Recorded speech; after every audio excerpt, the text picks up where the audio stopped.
TV조선 취재 기자들이 전하는 뉴스의 중심, 보도본부 한라인. 저는 신효섭입니다. 오늘의 핫 키워드부터 알아보겠습니다. 네, 첫 번째 키워드는 한동훈의 고심입니다.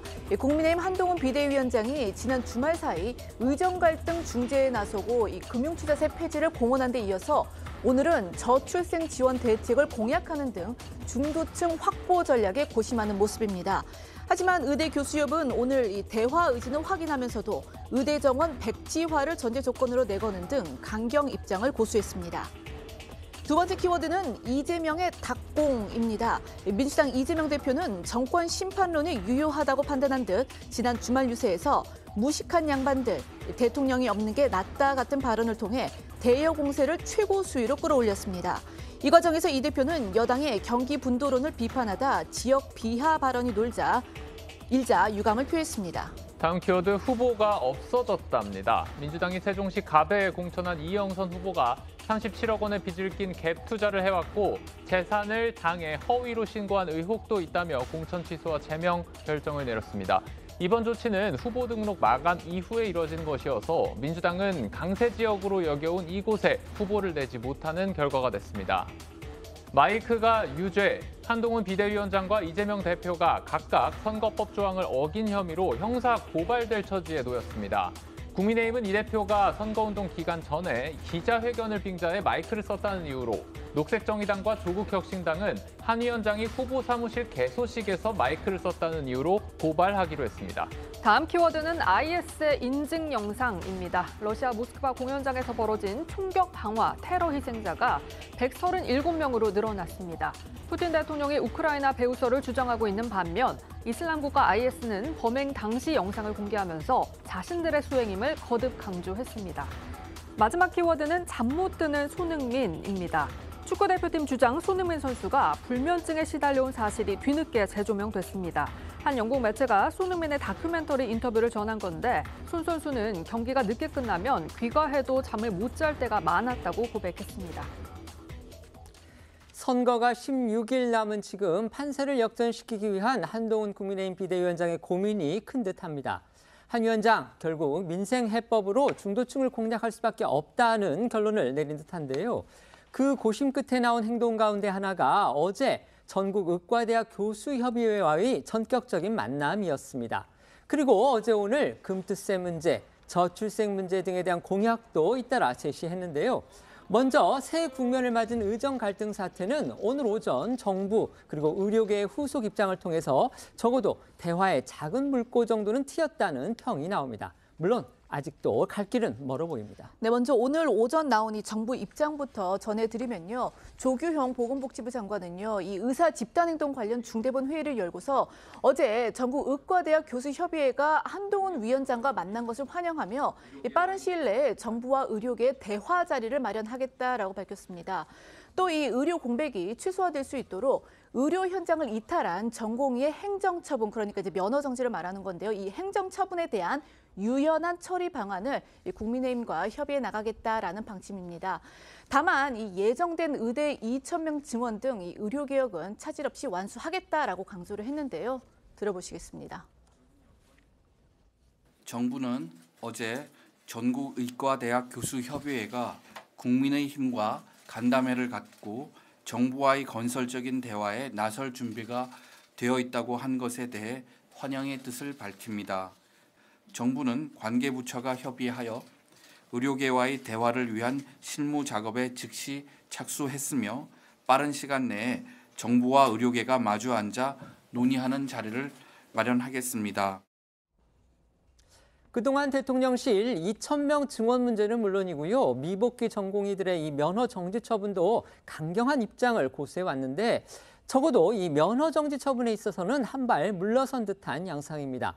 윤석열 대통령 역시도 어제 이 부분에 대한 유연한 처리, 이걸 강조했는데요. 그 배경에는 한동훈 위원장의 요청이 있었다고 합니다. 맞습니다. 어제 오전만 해도 성태윤 대통령실 정책실장이 한 방송 인터뷰에서 2,000명 증원 방침에 변함이 없고 미복귀 전공의들의 면허 정지 처분도 법과 원칙이 있기 때문에 절차를 밟아 나갈 수밖에 없는 것도 사실이라는 강경한 입장을 내놨었는데요. 어제 오후에 한 위원장이 의대 교수들과 만난 직후에 윤 대통령은 미복귀 전공의의 면허 정지 처분에 관해서 국민의힘과 협의해 유연한 처리 방안을 모색해달라고 당부한 겁니다.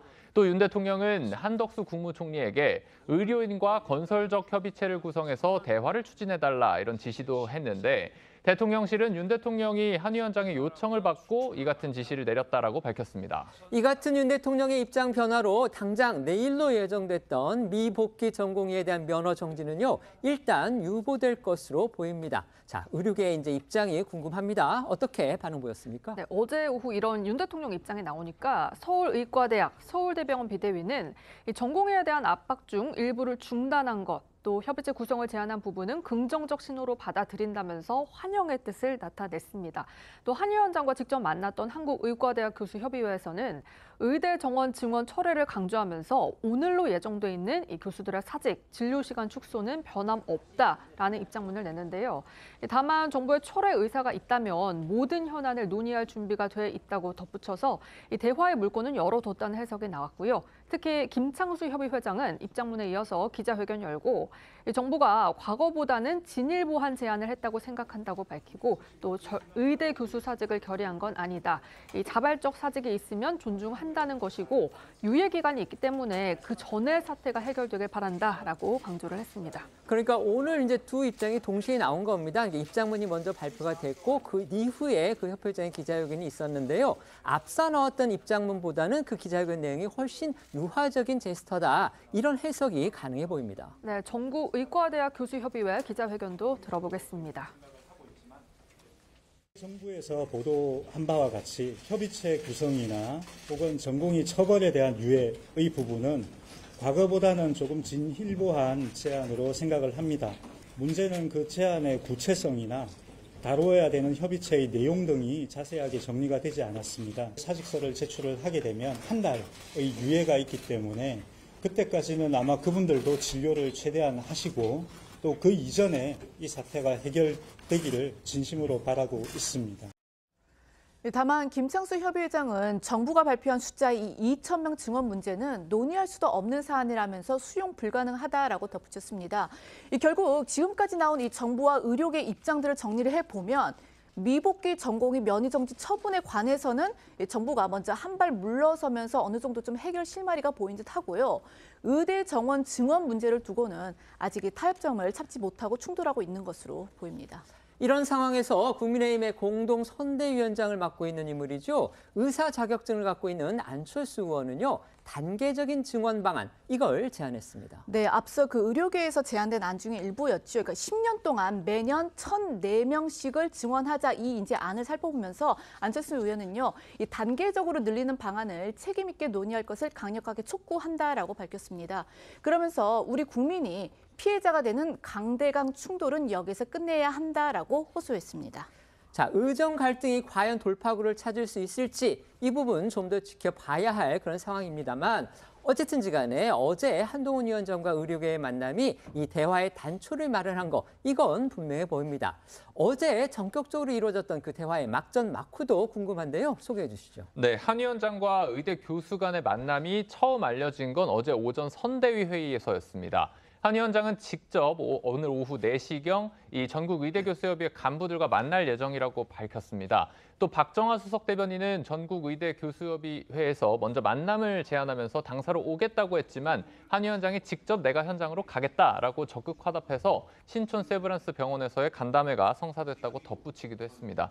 일부 언론 보도에 따르면 한 위원장은 공개 일정을 비우고 전략 모색에 들어갔던 지난 토요일에 의료계와 소통하면서 만남을 상의했다고 하고요. 앞서도 전해드린 대로 어제 오전에 대통령실에서 강경한 입장이 나오니까 전국의대교수협의회에서 이 한 위원장의 만남을 취소하려고 했는데 그랬지만 한 위원장이 난 3달도 안 된 정치인이다 믿어달라 이렇게 적극 설득해서 간담회가 성사됐다는 그런 후일담도 전해졌습니다.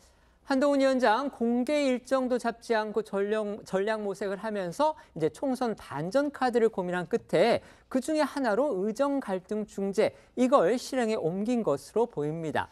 이후에 비공개로 50분가량 진행된 간담회에서 한 위원장 이 중재 의지를 아주 강하게 보였다. 이렇게 전해졌는데요. 만남이 끝난 직후부터는요. 대통령실하고 또 긴밀하게 소통했다. 이런 사실도 알려졌습니다. 네, 일부 언론 보도에 따르면 어제 간담회에서 의료계 측 참석자들은 정면 충돌 막아달라. 우리도 의사단체나 전공의들을 설득해서 이 테이블에 나갈 테니 정부를 설득해서 장을 만들어달라라고 요청을 했고요. 한 위원장은 내가 여기까지 왔는데 그냥 왔겠냐 믿어달라면서 이 중재 의지를 보인 것으로 전해졌습니다. 한 위원장은 간담회가 끝나고서 기자들과 만난 자리에서도 지켜봐달라, 책임 있는 정치인으로서 필요한 역할을 하겠다고 밝혔고요. 오늘도 중재와 대화에 최선을 다하겠다. 첫 술에 배부를 순 없으니 지켜봐달라라고 거듭 강조를 했거든요. 어제 오늘 나온 한 위원장의 목소리 이어서 들어보겠습니다. 정부와 의료계 간의 건설적인 대화를 중재해달라는 요청을 제가 받았고요. 그리고 아울러 의료계에도 정부와의 건설적인 대화에 나설 준비가 되어 있다라는 말씀도 저에게 전했습니다. 저는 책임 있는 정치인으로서 필요한 역할을 하겠다는 답변을 드렸습니다.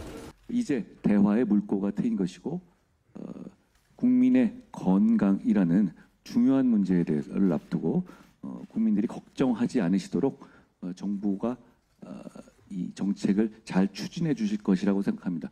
우리 국민의힘도 필요한 중재와 대화의 분위기와 장을 만드는 데 최선을 다해서 할 일을 할 것이라는 말씀을 드립니다. 이대 교수 협의체에서는 사직서를 계획대로 제출한다고 하셨거든요. 첫 술에 배부를 수는 없는 것이고요. 앞으로 지켜봐 주십시오. 어떻게 한 번에 모든 게 다 끝나겠습니까? 그리고 또 한 위원장은 어제 간담회가 끝난 직후에 대통령실에 연락을 취해서 유연한 처리를 요청한 걸로 알려졌는데요. 마침 그때 윤 대통령이 참모들과 회의 중이라서 빠른 결정이 나왔다. 돌파구가 필요한 시점에서 한 위원장이 나서줬다라는 대통령실 관계자들의 반응도 전해졌습니다. 정치권에서는 한동훈 위원장이 이렇게 정부 그리고 의료계 사이에서 중재자로 나서면서 진짜 정치의 영역에 진입했다. 이런 분석도 내놓고 있다고 하죠. 네, 그간 한 위원장이 이 여권의 분위기를 띄우는 역할을 주로 맡아왔다면 이번에 이 의정 갈등을 조율을 하면서 정치인으로서의 능력을 보여줄 수 있는 기회를 얻었다라는 평가들이 나오고 있는 건데요. 특히 이 의대 정원 극적 타결이 총선 판세를 뒤집을 강력한 변수라는 분석도 제기되고 있습니다. 관련해서 민주당 싱크탱크인 민주연구원 부원장을 지냈던 최병천 전 부원장은요, 앞서 자신의 SNS를 통해서 이렇게 밝혔는데요. 이 의대 정원 문제가 극적으로 타결이 되면 보수와 결집하고 또 중도 일부도 합류하게 될 것이라면서 이렇게 되면 국민의힘이 일당이 될 가능성도 배제할 수 없다라고 예상하기도 했었습니다. 또 저희 TV조선 유튜브에도 출연해서도 이 비슷한 주장을 내놨는데요. 들어보시겠습니다. 지금 2,000명을 했는데 뭐 1,500명이 됐건 1,000명이 됐건 극적 타결을 했다. 그래서 뭔가 조인식을 했다. 그래서 뭐 전공의라든가 뭐 의대 교수라든가 해가지고 우리 딱 사진 찍는 거 있잖아요. 그리고 그 사진 찍는 거를 한동훈 비대위원장이 주도했다. 그 순간 제가 보기에는 아마 민주당 지지자들도 야 다른 건 몰라도 저건 좀 괜찮은 일이네라고 겉으로는 뭐 비판하더라도 속으로는 저는 그렇게 했을 거 생각해요. 일단 저는 그랬을 것 같거든요. 최병천 전 부원장 그러면서 지난 2013년의 일이죠. 김무성 당시 새누리당 대표가 이 철도 파업 사태를 해결했던 거 이걸 떠올리기도 했습니다. 네, 당시 이 철도 파업이 장기화 국면으로 들어가는 상황이었었는데 이 김무성 전 대표가 박근혜 정부와 이 철도 노조 사이로 오가면서 이견을 조율을 했고 그래서 결국 이 파업 철회를 이끌어냈었습니다. 김 전 대표가 철도 노조와 협상한 내용을 정부에 수시로 보고를 하며 의견을 모아나갔고 박근혜 전 대통령도 설득을 해서 타협안 수용을 성사시켰던 것으로 알려졌습니다. 앞서도 전해드린 대로 윤석열 대통령이 한동훈 위원장의 요청에 전격적으로 입장을 선회함으로써 한 위원장의 중재자 역할 더욱 주목받을 수 있었던 측면도 있는데요. 윤 대통령 한 위원장에게 또다시 힘을 실어줬다. 이런 또 평가가 나오는 겁니다. 두 사람 지난주 서해 수호의 날 행사에서도 상당히 친밀한 모습을 또 연출했습니다. 그렇습니다. 지난주 금요일에 열린 서해 수호의 날 기념식이었는데요. 윤 대통령과 한 위원장이 기념식이 끝난 후에 함께 천안함의 이 현장을 둘러보면서 최원일 함장으로부터 당시 상황 브리핑도 받았고요. 관련해서 한 목소리를 내면서 대화를 나누는 모습도 포착이 됐습니다.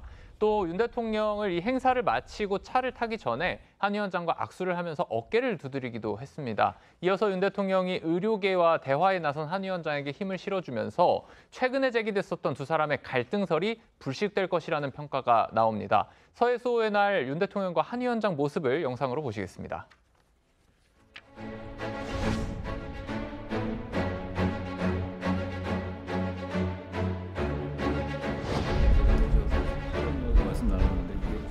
영웅들을 이렇게 계속적으로 모욕하고 조작하고 왜곡하고 선동하는 세력들이 아직도 계속 그런 일을 하고 있잖아요. 저희가 반드시 막아내겠다. 이렇게 명백하게 도발과 공격을 당했는데도 왜곡 조작 이렇게 선동을 해서 희생자들도 죄인처럼 모욕하고 말이지. 우리 또 여기 계시네. 예. 우리 함장님도 얼마나 마음고생을 하죠. 그런 정말 그 반국가 세력들인데 진짜 이게 발부딪히지 못하게 해야 되는데 더 많이 위로를 해드려야지. 그렇습니다. 저희가 더 잘하겠습니다. 네, 감사드리겠습니다. 민주당에서는요, 한동훈 위원장이 나서서 이 의정 갈등을 중재하고 또 윤석열 대통령이 여기에 힘을 실어주는 거, 이거 예상됐던 총선용 기획이다. 결국 짜고 치는 뭐다 이러면서 평가절하했습니다. 네, 그런 비판적인 시각은요, 이미 지난달부터 민주당에서 제기가 됐었는데요. 이재명 대표는 지난달 19일 의정 갈등 상황을 언급하면서 도저히 수용할 수 없는 그런 요구를 던지고 누군가 나타나서 원만하게 타협을 끌어내는 정치쇼 하려는 거 아니냐라고 목소리를 높였습니다. 또 홍익표 원내대표는 오늘 한 라디오 인터뷰에서 정부가 의료계 입장을 무시하고 일방적으로 2,000명 지원을 밀어붙이다가 당이 수습하는 형태로 발을 빼고 있다면서 예상된 총선용 기획이다라고 목소리를 높였습니다. 민주당에서 나온 목소리도 들어보겠습니다. 도저히 수용할 수 없는 요구를 던진 다음에 누군가가 나타나서 이거를 규모를 축소하면서 원만하게 타협을 끌어내는 그런 정치쇼를 하려는 거 아니냐. 애초부터 우리 당은 이렇게 될 거라고 예상을 했었습니다. 그 의대 증원 문제를 갖고 의사 때리기를 통해서 뭔가 정부가 일한다. 이런 이미지를 만들고 결국에 그 나중에 가서는 대폭 의사단체에 양보를 해서 문제를 그냥 봉합하는 이런 방식으로 당이 수습하려고 하는 것이 애초에 시나리오였다고 봅니다. 정부가 이걸 일방적으로 무시하고 2,000명을 밀어붙이다가 이제는 그 현장에서의 의료 공백이나 국민 피해가 확대되니까 마치 이것을 당이 수습하는 형태로 일종의 발 빼고 모양새를 만드는 형태죠. 어제 국민의힘 한동훈 비대위원장이 전격적으로 의료계에 만나면서 의정 갈등의 중재자를 자임하고 나섰습니다.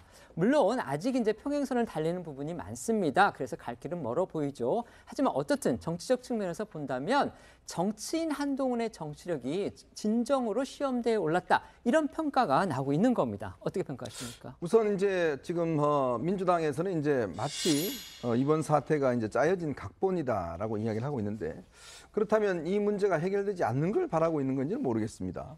어쨌건 지금 국민들에게 큰 피해가 있는 이 의사들의 이 업무 복귀 불이행 이 문제는 빨리 해결되는 것이 좋은 문제 아니겠습니까? 그 협상이라는 게 그렇습니다. 어떤 부분에 있어서 서로 양보하는 게 가장 협상의 근본이고 또 정치는 이 공간에서 타협을 이뤄내는 게 정치의 본령이거든요. 이제 그렇기 때문에 그것이 정치가 있는 이유도 바로 거기에 있다고 봅니다. 지금 이제 양측의 팽팽한 입장이 있지만 어쨌건 정당이 여기에 이제 지금 들어갔다는 것은 타협을 하겠다는 그런 의미로 신호가 보여지고 일단 의사단체들도 지금 꽤 분주하게 움직이고 있는 것 같습니다. 즉 우리가 항상 어떤 문제가 그게 생겼을 때 이 중재를 이뤄내고 또 타협을 이뤄내는 것들 그것이 이제 정치인의 능력으로 비춰지지 않습니까?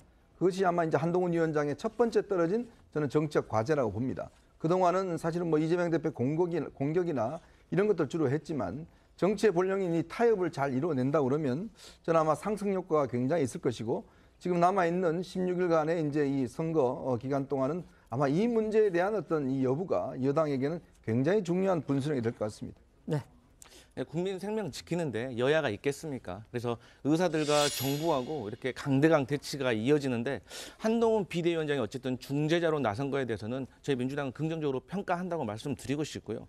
다만 이제 한동훈 비대위원장이 전날 일정까지 비우면서 고민하는 모습 보이고 그 이후에 전격적으로 의사들을 만나는 모습을 보여서 저희 민주당으로서는 어떤 중재안이 있지 않나라고 기대를 했습니다. 하지만 오늘 아침에 의사단체의 어떤 목소리를 들어보면 아직 큰 진전은 없는 것 같습니다. 그러니까 한편으로는 일각에 이런 지적이 있는 거죠. 그러니까 영국이나 미국이나 뭐 선진국에서도 전짐적으로 뭐 8년에서 10년에 거쳐서 이것을 증언을 했기 때문에 이러한 것들을 조금 정부에서 강경책으로만 생각하지 말고 조금 유보적인 자세를 보이는 것이 어떨까 하는 입장입니다. 네. 다음은 여야 유세 현장 소식 전해드리겠습니다. 후보자 등록 이후에 첫 평일 일정으로 국민의힘 한동훈 비대위원장은 총선 격전지로 꼽히는 서울 성동구 같은 한강 벨트를 또 민주당 이재명 대표는 낙동강 벨트로 불리는 경남 일대를 찾아서 지지를 호소하고 있습니다. 한동훈 위원장의 경우에는요, 오늘 서울 여의도에서 처음으로 출근길 인사 유세에 나섰습니다. 선거 전에 돌입한 이후에 이 출근길 인사 이번이 처음이라고 합니다. 네, 한동훈 위원장은 오늘 오전 이 출근 시간에 서울 여의도역 출구 앞에서 이 박용찬 영등포 을 후보의 지원 유세에 나섰습니다. 한 위원장은 박 후보와 나란히 서서 이 출근길 시민들에게 90도로 허리를 굽혀 인사하는 이른바 폴더 인사를 하면서 지지를 호소했는데요. 이를 본 시민들은 응원한다, 수고가 많다면서 약수하거나 파이팅을 외치고 지나가는 등 응원을 보내기도 했습니다. 일부 시민은요, 한 위원장에게 셀카 촬영을 요청을 했고 한 위원장은 이에 응하는 모습을 보이기도 했습니다. 한동훈 위원장에게 이 조국 혁신당에 대한 강경 대응, 이걸 당부하는 시민도 있었다고 하죠. 네, 한 중년 남성이 한 위원장에게 다가와서 조국 혁신당을 꼭 좀 때려달라 이렇게 말했다고 하는데요. 여기에 한 위원장은 고개를 끄덕인 것으로 전해졌습니다. 한 위원장의 첫 출근길 유세 현장을 영상으로 보시죠.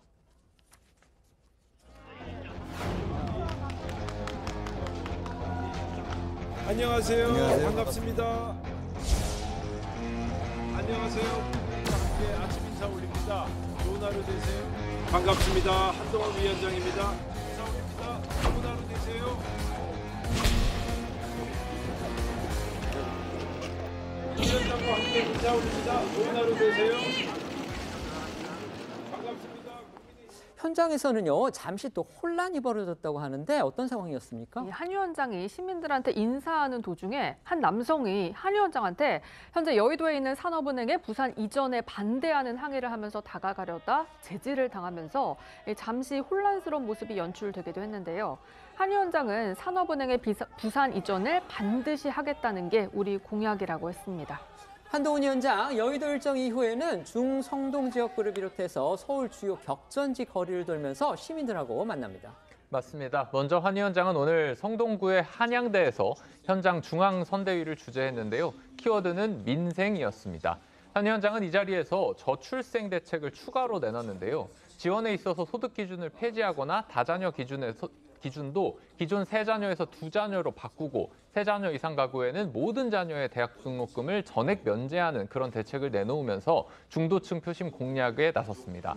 또 한 위원장은 어제 국내 주식 등 이 투자로 얻은 소득이 5천만 원 이상일 경우에 부과하는 세금인 금융투자세의 폐지를 언급하기도 했는데요.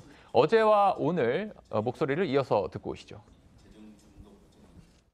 3자녀 이상 가구에 대해서는 모든 자녀의 대학 등록금을 전액 면제하겠습니다. 2자녀 이상 가구에 대해서도 단계적인 확대를 검토하겠습니다. 민주당이 이 금투세 폐지를 반대하면서 내놓는 논리들은 이런 근로자와 자본가를 일도양단으로 갈라치는 전근대적인 사고이고 현실에 맞지도 않습니다. 근로자로도 일하고 투자도 하는 것이 우리 시민들이기 때문입니다. 네, 여기에 대해서 장혜연 녹색정의당 후보 어제 논평을 통해서 한 위원장의 금투세 폐지 입장을 비판했는데요. 장 후보는 소득이 있는 곳에 세금이 있어야 한다면서 대한민국 주식 부자 상위 1%가 왜 세금을 내지 말아야 하냐라고 반문하면서 이게 한 위원장이 생각하는 공정이냐라고 지적했습니다. 한동훈 위원장은 이후에 성동구 왕십리역 광장 그리고 중구에 있는 신당동 떡볶이타운을 방문해서 시민들과 거리 인사에 나섰고요. 민주당 이재명 대표는 어제 이 서울에서 보수세가 가장 강한 곳으로 꼽히는 이른바 강남 3구를 찾은 데 이어서 오늘도 여권의 강세 지역으로 꼽히는 영남권을 찾아서 지원 유세에 나섰습니다. 네, 이재명 대표는 오늘 아침 이 경남 거제 삼성중공업 앞에서 병광용 후보와 함께 출근길 인사를 했습니다. 이 대표는 손을 흔들며 시민들에게 인사를 건넸고요. 지지자들과 함께 셀카 촬영을 진행하기도 했습니다. 인사를 마친 이 대표는요, 4월 10일은 심판의 날이라면서 거제에서 확실하게 심판해달라라고 호소하기도 했는데요. 영상으로 보시겠습니다.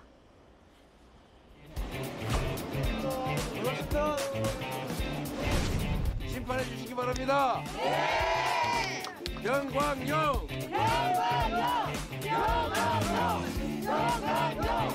자, 여러분이 대한민국의 가장 남쪽에서 확실하게 승리해 주셔야 대한민국 전체가 이길 겁니다. 이후 경남도 당사에서 현장 선대위를 연 이 대표는 정권 심판론 재차 강조하면서 집권 여당으로 지역 불균형도 심화되고 있다라고 주장을 했는데 그러면서 무능하고 무책임한 정부의 민생 경제, 지역 균형 발전의 실패는 2년이면 충분하다고 목소리를 높였습니다. 이 대표는 오후에는요, 이른바 낙동강 벨트의 요충지로 꼽히는 곳이죠. 경남 김해 그리고 양산을 찾을 예정입니다. 네, 낙동강 벨트는요, 이번 총선 최대 승부처 중 한 곳으로 꼽히는 만큼 정부와 여당의 각을 세운 발언에 집중할 걸로 보이는데요. 이 대표는 오늘 창원 반송시장에서는 고물가를 지적하면서 정부에 대한 공세를 이어갔습니다. 또 한 위원장이 오늘 내놓은 저출생 관련 공약을 겨냥해서 선거가 급하니까 입장이 바뀐 것 같다고 깎아내리기도 했거든요. 목소리 듣고 오겠습니다. 그런데 윤석열 대통령은 물가를 잡는 데 아무 관심도 능력도 없습니다. 민생 경제를 망치고 민주주의를 파괴하는 일에만 국정 동력을 허비했습니다. 창원 시민 여러분, 지난 2년의 폭정 이제는 끝내야 합니다. 민주당이 유능한 일꾼들과 함께 윤석열 정권의 폭정을 막아내겠습니다.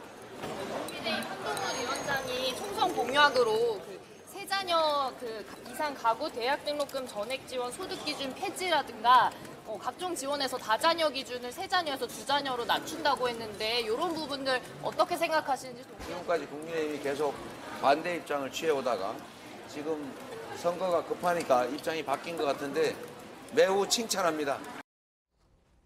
이재명 대표가 어제 민생 관련 지원금으로 전 국민에게 1인당 25만 원을 지급하겠다. 이렇게 공약한 게 또 쟁점이 되고 있습니다. 여권에서는요, 표만 노린 반경제적 포퓰리즘 정책이다. 이런 비판이 나왔는데요. 사실 이 코로나 사태 때도 비슷한 논쟁이 있었죠. 그렇죠. 코로나 때 이제 총선을 앞두고 재난지원금 그 발표가 있어서 그게 좀 논란이 됐었는데요. 이재명 대표는 어제 이 서울 잠실 한 전통시장에서 시민들과 만나 민주당은 민생경제 비상사태 해결을 위해서 국민 모두에게 1인당 25만 원, 이게 이제 가구당 평균 100만 원에 민생회복지원금 지급을 제안한다라고 말했습니다. 이어서 이 민생회복지원금 지원에 필요한 예산은 13조 원 정도라면서 윤석열 정권이 그동안 퍼준 부자 감세와 이 선심성 약속을 이행한 데 드는 예산에 비하면은 세 발의 피 그리고 손톱 정도에 불과하다라고 했습니다. 이 대표는 오늘 창원을 방문해서도 이 민생지원금을 언급을 했는데요. 목소리 들어보시겠습니다. 4인 가구 100만 원 정도 지역화폐로 지급해서 지역사랑 상품권으로 지급해서 한 6개월 동안 안에 다 쓰세요 라고 하면 약국도 돈가스 회관 이런 데도 매출도 생기고 할 거 아닙니까? 지금이 그런 걸 할 때입니다. 지금이 정부가 나설 때입니다. 그거 가구당 100만 원 지역화폐 지급하는데 예산 13조 원 정도밖에 안 들어요. 돈이 없다고요? 예산이 부족하다고요? 그런데 왜 수십조 원씩 되는 부자들 세금은 깎아줬습니까? 여러분이 이번 4월 10일에 확실하게 매를 들어서 정신을 번쩍 들게 하면 이런 것도 쉽게 할 겁니다, 여러분. 여권에서는요, 이재명 대표가 자신의 대표 정책이면서 또 논란이 많은 그런 정책이죠. 바로 기본소득 카드를 또 꺼내들었다, 이런 지적이 나왔습니다. 인천 계양을에서 이 대표와 상대하고 있는 원희룡 후보 같은 경우 후보를 비롯해서 여당의 경제 전문가 후보들까지 아주 총공세에 나섰습니다. 네, 먼저 원희룡 후보는 어제 SNS를 통해서 이재명 후보가 또 시작한 것 같다. 본인이 줄 수도 없는 돈으로 사탕 발림식 생색만 내고 있다고 했고요. 또 경제부총리 지냈던 추경호 당 민생경제특위 공동위원장 그리고 또 경제통으로 통하는 이 윤희숙 후보도 각각 매표 행위다. 겨우 잡혀가는 인플레이션에 기름을 붓는 격이라고 그렇게 주장을 했습니다. 반면 민주당 김부겸 상임공동선대위원장은 오늘은 라디오 방송에서 이 대표가 과거 성남시장이나 대선 후보 때 냈던 여러 제안들 가운데 일부 실행된 정책이 이 국민 경제에 도움이 되지 않았느냐고 주장을 하면서 당연히 할 수 있는 발언이라고 했거든요. 오늘 한동훈 위원장의 비판 목소리와 함께 김부겸 위원장의 상반된 주장 이어서 듣고 오시죠. 민주당의 이재명 대표의 25만 원 문제는 저는 이렇게 한마디로 딱 물어보고 싶습니다. 물가로 고통받는, 물가 상승으로 높은 물가로 인해서 고통받는 이 분들을 돕기 위해서 돈을 푼다는 거잖아요. 그런데 돈을 풀면 물가가 오를 것 같습니까? 내릴 것 같습니까? 아주 단순한 계산인데요.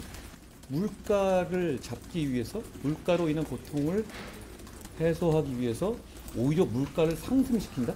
그건 책임 있는 정치가 내놓을 수 있는 대책이라고 볼 수 없습니다. 정책 수단을 당장 갖고 있지 못한 야당이라고 그런 제안을 할 수도 없나요? 저는 그거는 분명히 과거의 경험, 특히 또 이 대표가 과거 성남시장이나 또 대선 후보 때 가졌던 여러 가지 어떤 그런 제안들이 일부 또 실현해서 국민들 경제에 도움이 된 적이 있잖아요. 당연히 할 수 있는 발언이다 그렇게 생각합니다. 여야가 민생 정책으로 승부를 거는 거 유권자 입장에서는 당연히 반길 일입니다. 그런데 문제는 그 정책들이 과연 실현 가능성이 있느냐, 또 필요한 그러니까 예산은 또 어떻게 조달할 것이냐. 그러니까 재원 문제. 가뜩이나 지금 세수가 부족하다고 하는데 지금 내놓은 정책들을 보면은 다 깎아준다, 보태준다 이거밖에는 없거든요. 그렇기 때문에 과연 여야 대표들이 선거 때 결국 선심성으로 이런 공약들을 급조한 거 아니냐, 이런 비판이 나올 수밖에 없는 겁니다. 자, 어떻게 생각하십니까? 그러니까 이재명 대표가 주장하고 있는 25만 원 민생 지원금은요, 이 지역 내에서 한정적으로 쓰고 이것을 지역 화폐성으로 이제 지원을 하는 거예요. 그렇기 때문에 이미 골목 상권 활성화에 도움이 되기 때문에 여야를 막론하고 많은 단체장들이 하고 있는 그 어떤 정책이라는 걸 말씀드리고 싶고요. 이제 그 한동훈 그 비대위원장께서 말씀하신 이 그 금투세 폐지를 민주당이 이제 반대하고 있다고 하는데요. 사실 그 전에 증권거래세 인하는 금투세 도입을 전제로 전제로 이렇게 도입을 하기로 한 것이기 때문에 여기에 대해서는 조금 심각하게 고민을 해봐야 된다, 이런 말씀 드리겠습니다. 네. 지금 이제 사실은 정책 대결이 이어지면서 아주 특이한 현상은 지금 민주당과 국민의힘 두 거대 양당만 보인다는 거거든요. 그러니까 우리가 항상 선거가 막판으로 갈수록 거대 양당의 이슈만 이제 장악이 가기 때문에 나머지 정당은 사실은 목소리가 굉장히 약해지는 측면이 있습니다. 아마 그런 현상이 지금 이제 비롯되는 것 같고요. 문제는 이제 우리가 2020년 코로나 때 그때 이제 이 재난지원금을 전 국민한테 드렸잖아요. 그때 뭐 이재용 회장도 받고 뭐 정의선 회장도 받고 이랬다 하는데, 문제는 그런 걸 또 뭐 기부하라고 그래서 또 문제가 논란이 됐습니다. 결국은 이 돈이 시장에 뿌려지면 이게 물가가 올라가고, 사실은 지금 물가 상승의 원인 자체가 그때 했던 이 재난지원금 이 효과가 아직까지 남아 있습니다. 자, 그렇다면 지금 이걸 전 국민에게 또 100만 원을 뿌리면 당장은 효과가 있을 겁니다. 당장은 수요 구입할 수 있는 게 많아지니까요. 근데 그것이 또 한 번에 몇 년 동안에 또 이게 13조가 뿌려지면 엄청난 또 인플레이션 효과가 있는 것이거든요. 그러니까 당장 선거를 위해서 과연 이게 해야 되는 것인지, 정말 필요하다면 저는 아주 기초생활수급자라든지 아주 저소득층에 한정해서 어떤 특정 기간에 나눠주는 거, 이런 것을 생각해 볼 수 있겠지만, 전 국민을 상대로 해서 이렇게 돈을 뿌리면 이건 나중에 엄청나게 이제 피해가 올 겁니다. 금투세 문제도 지금 우리가 주식 투자자들이 1,400명이나 되는데, 이야기했듯이 근로소득세도 내고 또 이것도 낸다? 이것 자체는 그냥 모순이기 때문에 이것 자체도 지금 많은 분들께서 폐지를 원하고 있는 것 같습니다. 네. 공식 선거운동 시작을 앞두고서 여야 대표들의 공방이 격화되고 있죠. 이러면서 이 삐끗하는 일도 생기고 있습니다.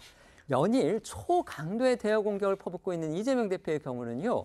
경기 북부 분도 추진과 관련해서 강원도 비하로도 해석될 수 있는 이른바 이 전락이라는 표현을 쓴 걸 두고 이 대표가 유감 표명으로 사실상 사과한 뒤에도 지금 논란이 계속되고 있습니다. 네, 문제가 된 이 대표의 발언은요. 이틀 전입니다. 이 대표의 경기 의정부 지원 유세 현장에서 나왔는데 이 대표가 이 경기 북부 특별자치도 구상을 어떻게 생각하느냐 이런 질문에 대해서 경기도 인구가 1,400만 명을 넘어서고 있어서 언젠가는 분도를 해야 한다라면서도 그러나 이 경기 북부 재정에 대한 대책 없이 분도를 시행하면 강원 서도로 전락할 가능성이 매우 높다라고 답을 한 겁니다.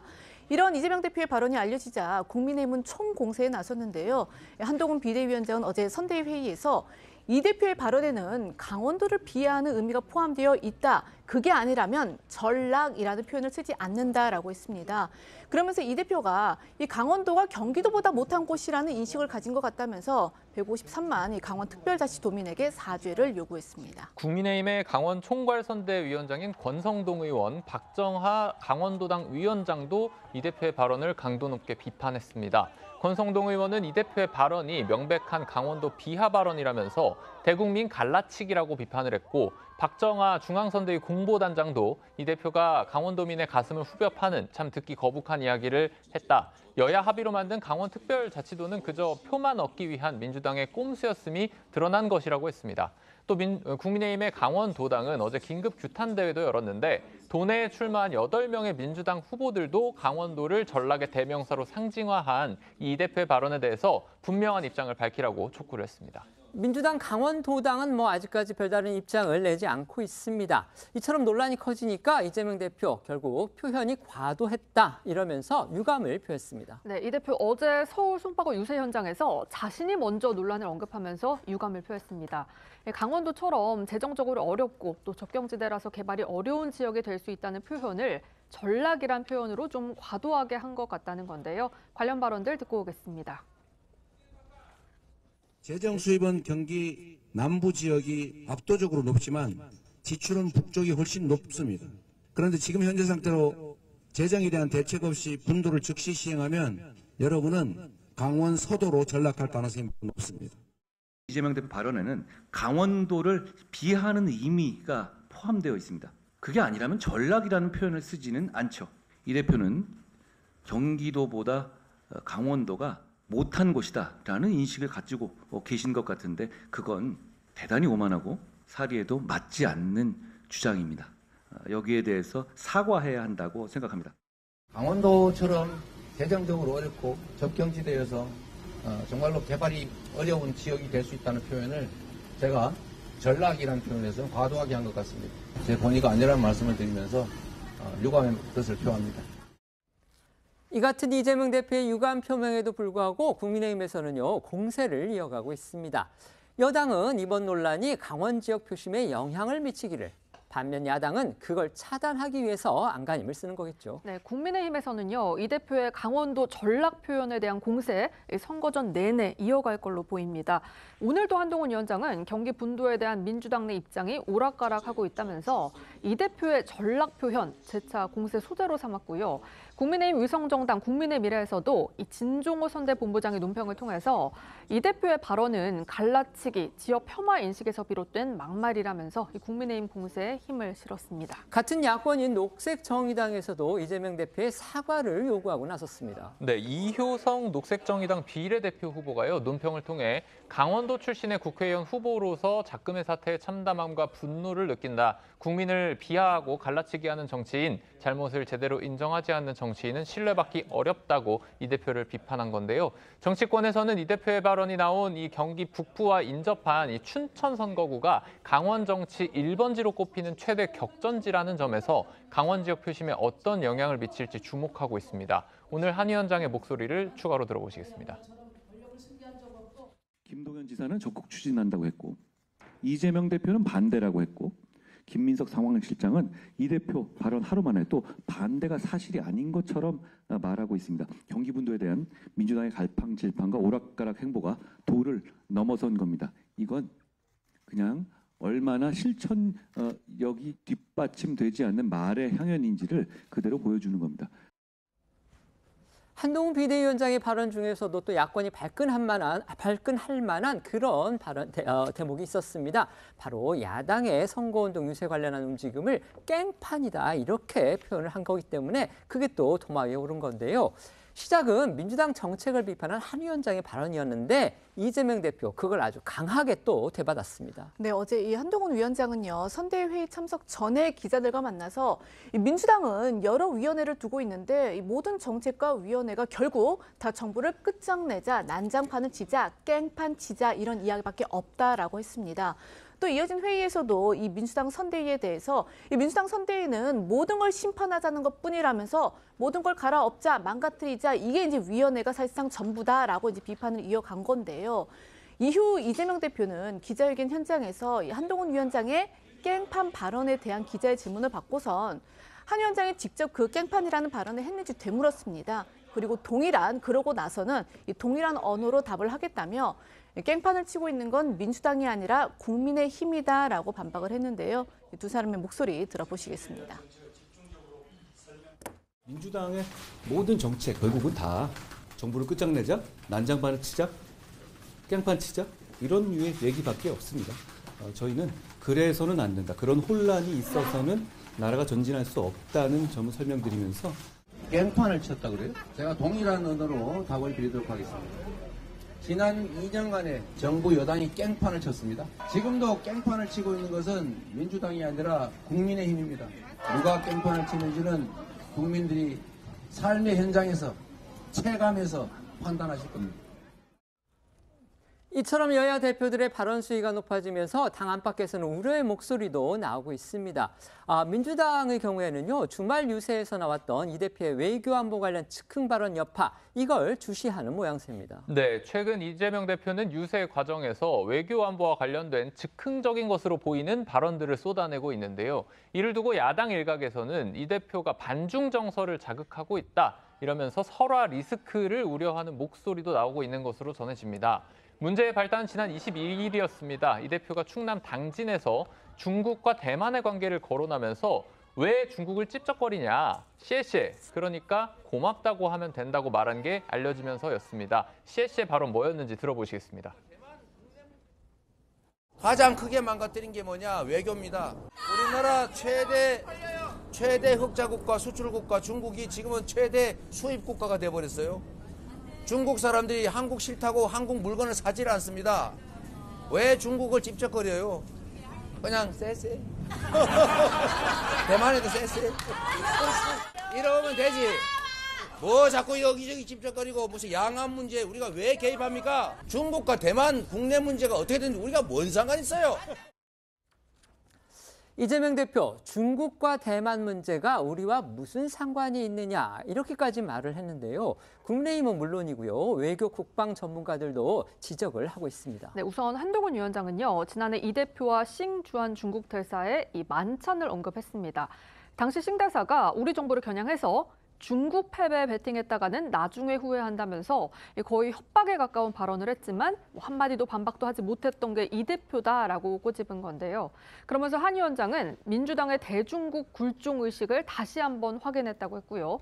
블록화된 세계 정세에서 양안 문제를 어떻게 구경만 할 수 있느냐면서 전 세계에서 힘에 의한 현상 변경을 지지하는 세력과 국가는 중국과 북한 그리고 이 대표의 민주당뿐이라고 주장했습니다. 한 위원장 목소리 듣고 오시죠.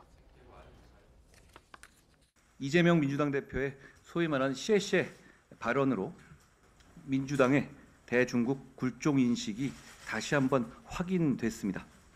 중국의 불법 어선이 우리의 서해까지 들어와서 치역까지 모조리 조업해가도 우리 고유의 소중한 문화 유산인 한복과 김치를 자기들 문화라고 주장하고 소위 말하는 동북공정으로 우리 문화에 대한 잘못된 주장을 할 때에도 이재명 대표와 민주당은 그 뜻을 받들어서 쉐쉐 할 것인지 묻고 싶습니다. 민주당은 이 국민의힘의 굴종 외교 비판이 생트집 잡기다라고 반박을 하면서도 이 논란이 더 확산되는 건 피하기 위해서 진화에 나선 모습입니다. 오늘 한 라디오에 출연한 홍익표 원내대표는요. 이재명 대표가 현장에서 좀 더 재미있는 표현으로 쉽게 대중에게 표현하기 위해서 예를 든 것이다. 중국에 굴종적으로 하자는 의미는 아니다라고 했습니다. 동아일보에 따르면 이 대표 측 관계자 역시 최근 이 대표의 이 외교 발언이 늘어난 것에 대해서 영리한 외교의 필요성을 강조하는 차원에서 쉬운 표현으로 문제를 제기한 것이다라고 설명한 것으로 전해지는데요. 하지만 이 일부 전문가들은 이 갈등의 중심이 된 이 대만 해협이 한국의 핵심 해상 물류 수송 길목인 만큼 이 지역 정세가 불안해지면 경제 위기로 이어질 수 있고 또 중국이 대만을 침공할 경우 북한을 자극해서 한반도 안보에도 심각한 위협이 될 수 있다라고 지적하고 있는데요. 목소리 들어보시겠습니다.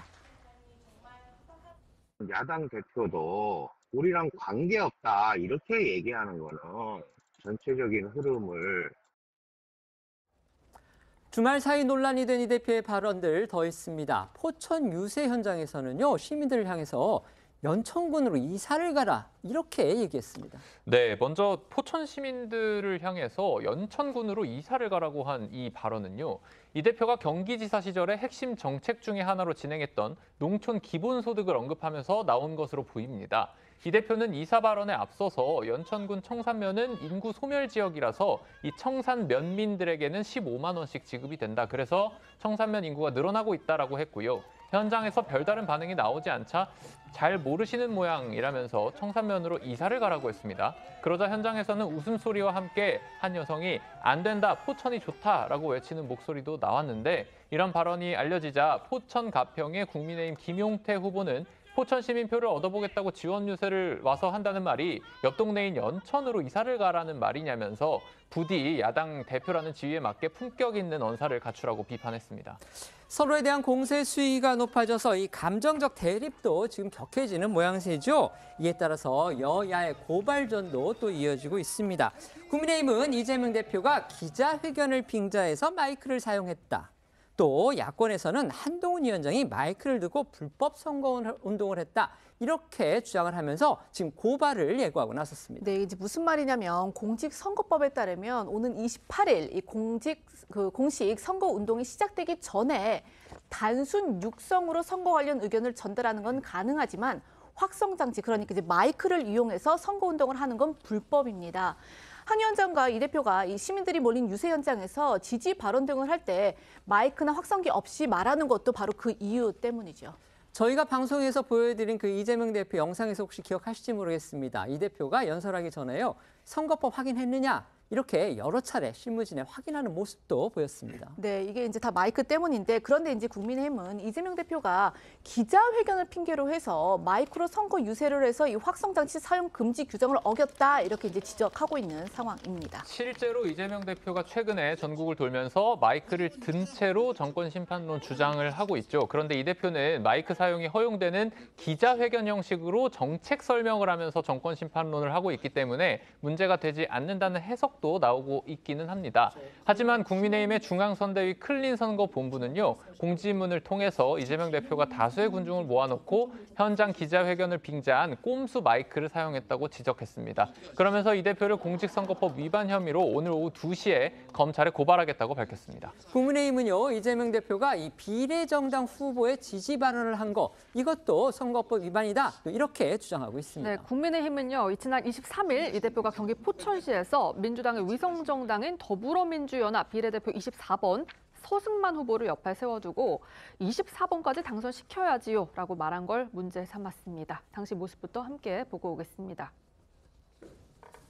일단 몰빵을 해야 된다라고 말씀을 드립니다.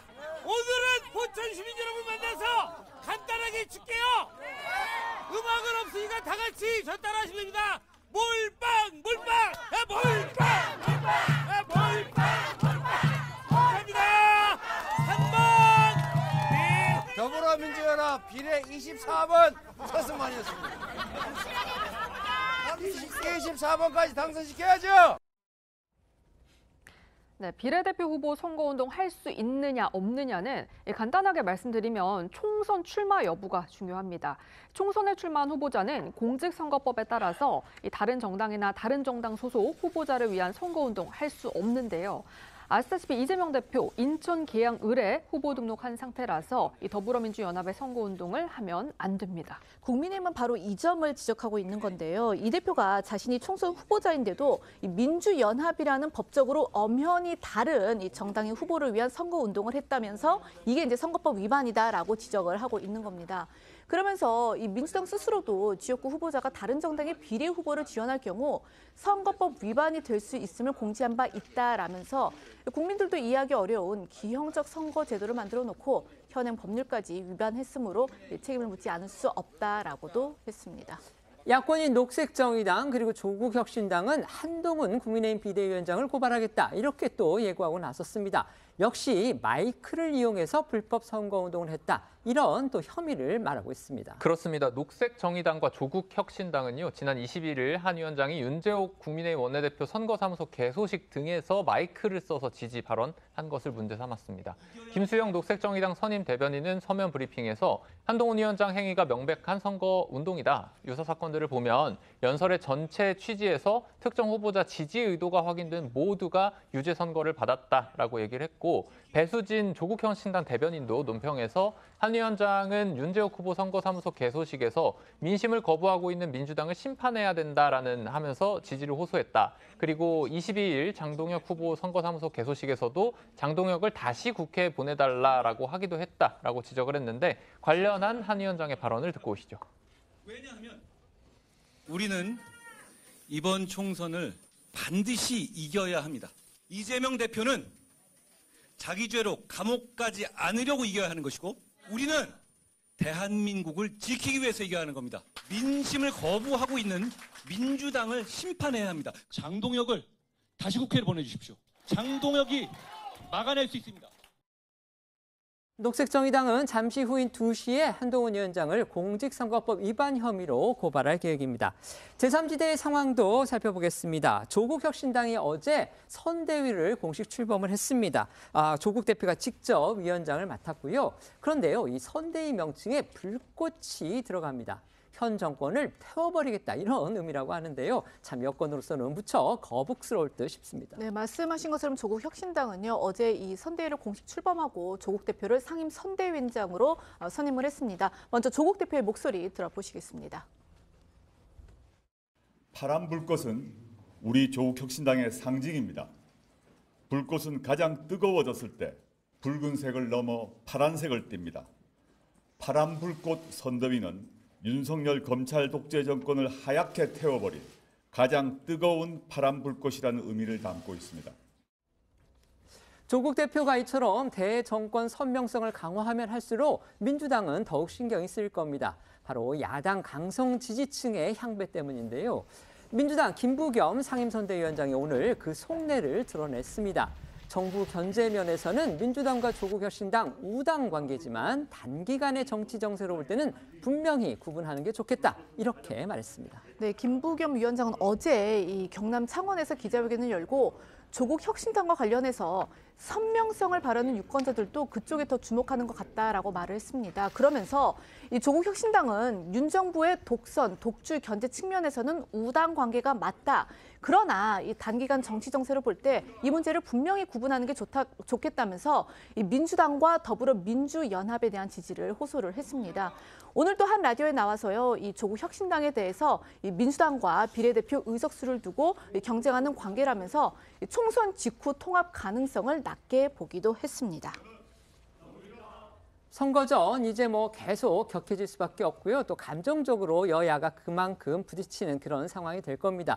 그래서 그런지 지금 여야의 아주 독보적이고 대표적인 스피커죠. 각 당 대표가 나서서 선거운동을 하다 보니까 자칫 이게 삐끗하는 그런 지금 사례들이 생기고 있습니다. 실언, 그다음에 어떻게 보면은 상대당으로부터는 이제 망언이다 이런 비판까지 지금 받고 있는데 자, 이 상황 어떻게 보십니까? 아무래도 이제 이재명 대표가 말이 이제 굉장히 격해지고 좀 과감해지는 것 같습니다. 그나마 이제 조국 대표를 겨냥을 해서 주도권 경쟁을 좀 벌이고 있는 것 같아요. 자, 지금 객관적으로 보면 이제 매일 연일 사실은 이제 이재명 대표 발언이 논란이 되지 않습니까? 그러면서 뉴스를 다 장악을 하고 있어요. 그러면서 이제 조국 대표의 이야기는 이제 별로 뉴스가 되지 않습니다. 우리가 지금 좀 언급했지만 그만큼의 그런 노출 효과를 올리고 있는 거죠. 그러면서 이제 한동훈 위원장과의 어떤 대립각, 현 정부와의 대립각, 이거는 이제 민주당이다라고 하는 이제 그런 프레임을 짜는 것인데, 그런데 문제는 이 발언이 굉장히 더 문제가 된다는 것이죠. 최근에 이제 이 외교 관련해서 특히 중국 관련한 발언 같은 경우는 이게 사실관계도 맞지 않고 특히 또 기본적인 이 국제관계의 기초 상식에도 맞지 않는 이런 이야기를 하고 있는 거 아니겠습니까? 중국이 지금 한국 상품을 사지 않은 이유는 그만큼 중국 내에 기술이 발전했기 때문에 그렇습니다. 지금 뭐 우리 때문에 반한 감정이기 때문에 사는 것이 아니고, 더군다나 또 대만 해협 문제 같은 경우는 거기가 문제가 생기면 우리한테 직격탄을 맞습니다. 여기는 주한미군이 투입할 수밖에 없고요. 대만 해협 자체가 봉쇄가 되면 우리한테 물류가 전부 다 중단이 되거든요. 그러면 또 북한도 마찬가지로 우리를 침략할 수 있는 것이고, 이게 국제관계라는 게 모두가 다 연결되어 있는 것인데 그냥 우리끼리 고립돼서 잘 살 수 있다라고 하는 게 과연 제1야당 대표의 지금 외교관이라고 그러면 저는 굉장히 우려스럽다, 이런 말씀 드리겠습니다. 네.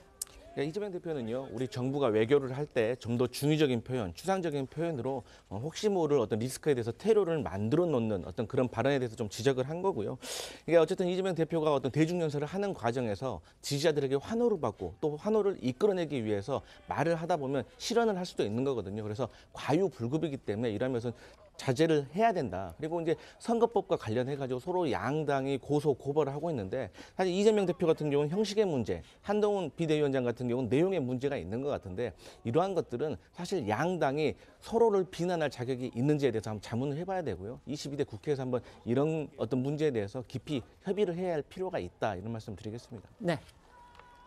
민주당이 공천 흑역사를 썼다, 이렇게 지난 금요일 방송에서 제가 말씀을 드렸는데요. 지난 주말에 민주당이 그것에 못지않은 또 한 번의 초유의 흑역사를 썼습니다.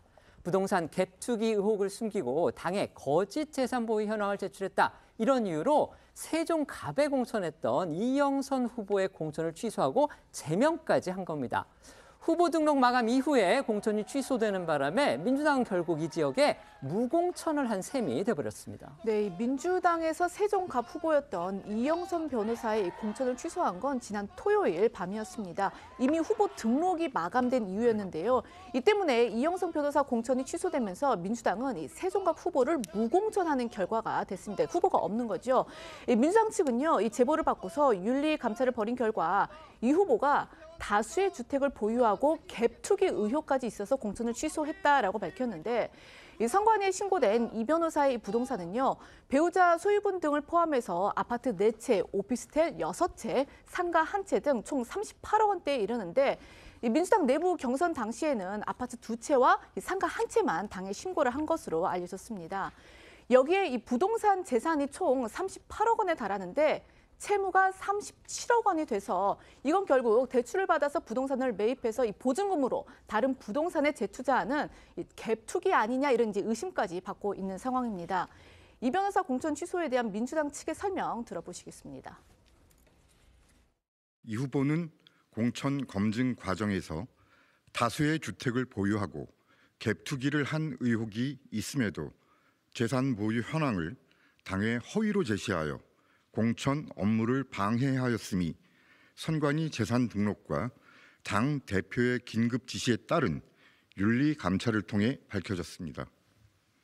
이는 당원 당규를 위반한 중대한 해당 행위이자 국민의 눈높이에서 도저히 용인할 수 없는 일이므로 의석 손실 가능성을 감수하고 부득이 제명 및 공천 취소를 결정했습니다.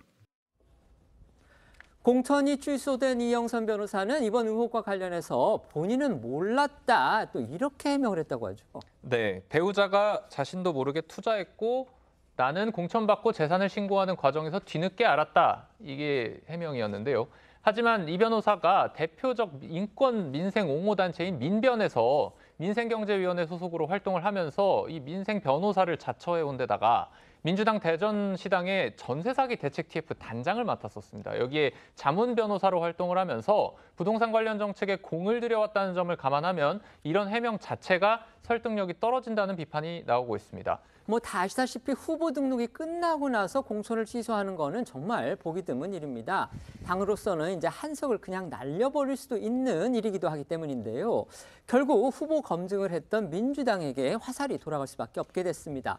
공교롭게도 정봉주 전 의원, 조수진 변호사에 이어서 이번에 낭만 이영선 변호사까지 모두 또 친명계로 꼽히는 인사들입니다.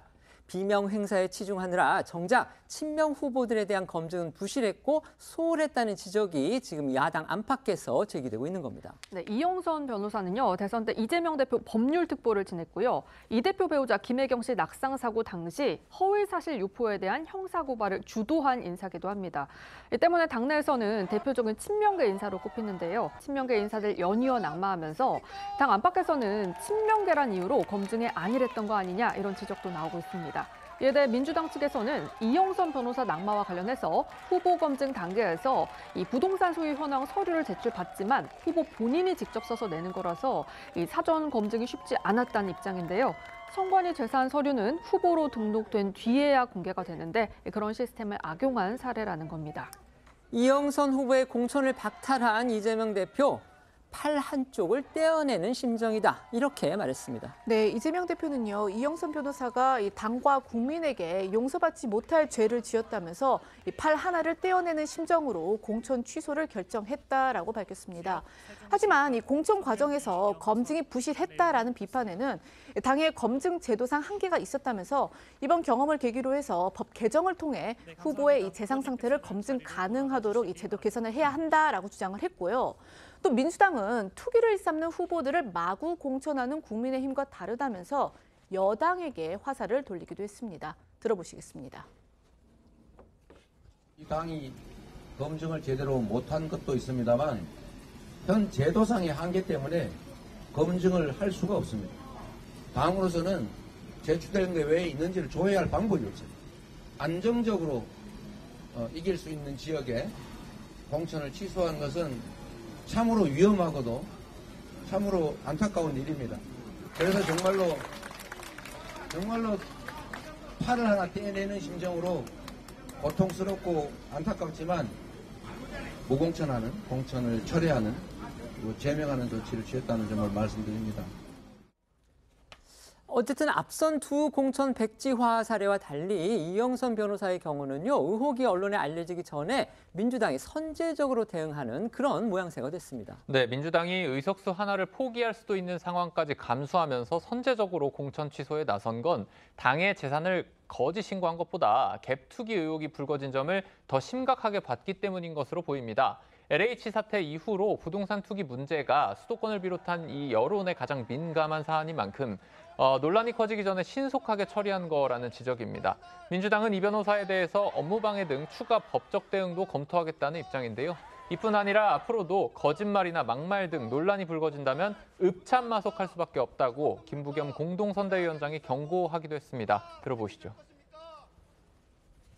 어차피 국민들은 알게 되고요. 또 뿐만 아니라 이렇게 당의 정체성을 근본적으로 흔드는 이런 부분을 우리가 옹호할 수는 없죠. 단순히 이렇게 거짓말한 것뿐만 아니라 또 막말을 해서 국민들의 혐오감을 불러일으킨다든가 이런 일이 있으면 이건 업참마속할 수밖에 없습니다.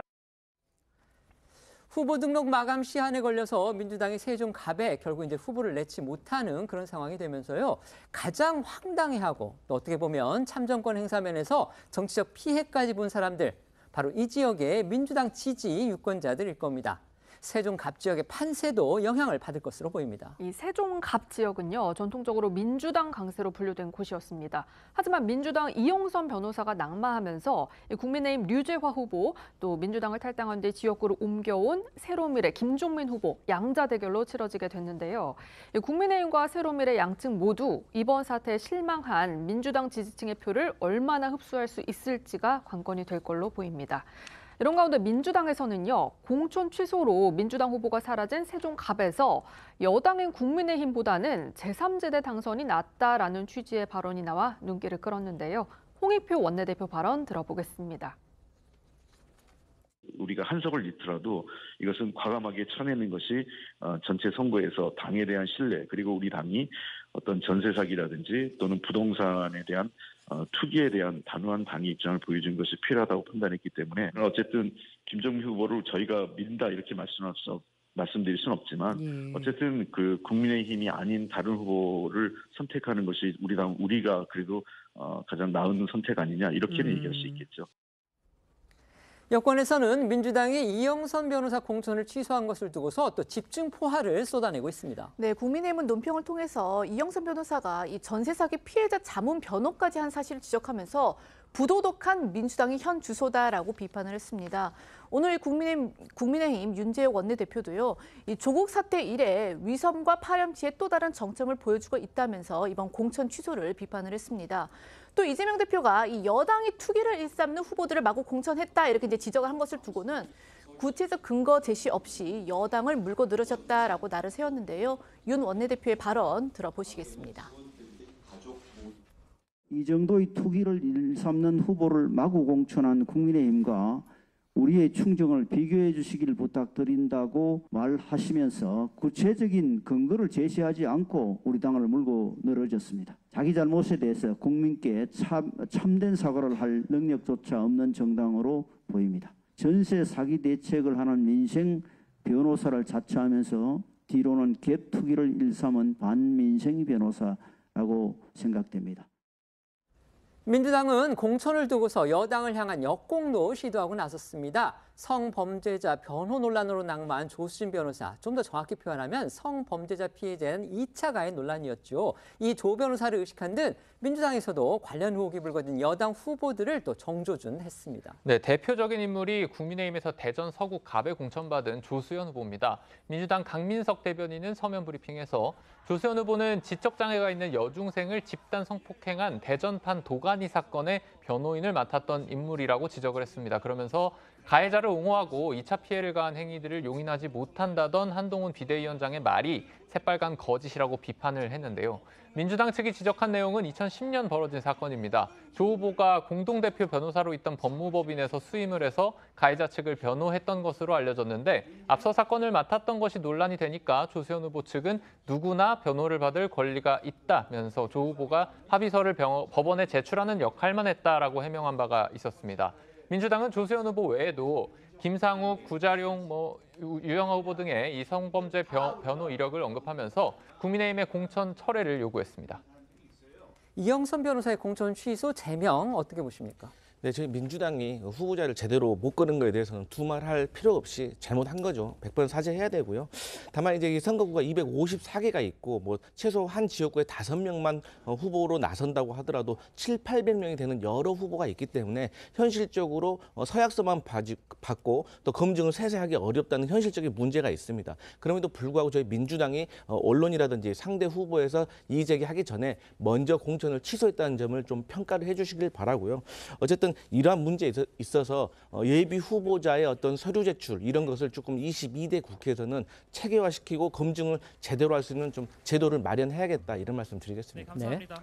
근데 이번에 이제 공천이 취소된 조수진 변호사도 보면 2차 가해 때문에 이제 취소됐지 않습니까? 근데 이분도 민변 사무총장 출신입니다. 그리고 이번에 이영선 후보 같은 경우도 보면 뭐 전국에 걸쳐서 투기를 했더만요. 이분도 민변 출신이에요. 그러니까 이 본인은 민생 변호사를 자처했고 조수진 변호사는 인권 변호사를 자처했습니다. 그러니까 결국은 이게 이중적인 태도가 드러난 게 아니냐. 사실 민변이 권력화되면서 이번에도 많은 민변 출신 후보들이 들어왔습니다. 지난 21대도 마찬가지고.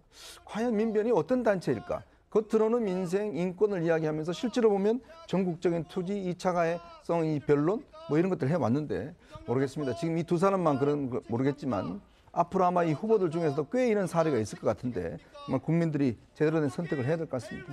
이번에 문제가 된 분들 뭐 민변 소속이기는 맞지만 또 민변의 변호사들이 전부 그런 건 아니기 때문에 그 부분과 관련해서는 민변 쪽에서도 나름 할 말이 있을 것 같습니다. 저희는 1분 뒤에 다시 돌아오겠습니다. 오늘 준비한 소식은 여기까지입니다. 저희는 내일 오후 1시에 더 핫한 소식으로 찾아뵙겠습니다. 시청해 주셔서 고맙습니다.